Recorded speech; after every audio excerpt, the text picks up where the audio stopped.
Hello বন্ধুরা, আশা করি সবাই ভালো আছো। বার্ডলাইনের তরফ থেকে সাদর আমন্ত্রণ। হ্যাঁ, এই খাঁচার গেটটা কমপ্লিট হচ্ছে, দেখতেই পাচ্ছেন। এই খাঁচার গেটটা কমপ্লিট করছি, কারণ এতে বাচ্চা পাখিগুলোকে রাখবো, ইচ্ছা আছে। জানি না কতদূর কী করতে পারবো। এখন এগুলো মোড়া বাকি আছে, কটা মোড়া বাকি আছে, দেখতে পাচ্ছেন।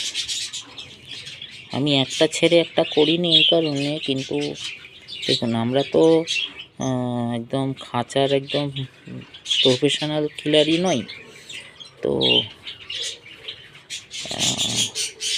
যেটুকুনি টুকটাক হাতে যা আসে, যেটুকুনি পারি করতে, ওই ক্ষেত্রেই বলা যে আমরা পুরো একদম তুখর হয়ে যাব, একদম রাতারাতি ভাইরাল, ওই জিনিসটা নয়।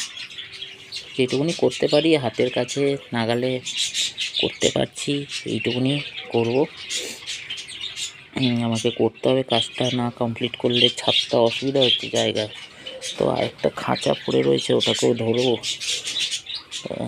তারও সময় হচ্ছে না। একটা করে কাজ না এগোলে কীভাবে এগোবো বলুন। ঠিক আছে, আজকে এই ছিল ভিডিও, দেখতে থাকবেন বার্ডলাইনেতে। যারা সাবস্ক্রাইব করেছে তারা আমার জন্য খুবই কৃতজ্ঞের মানুষ। ভালো থাকবেন, সুস্থ থাকবেন, বার্ডলাইনের তরফ থেকে।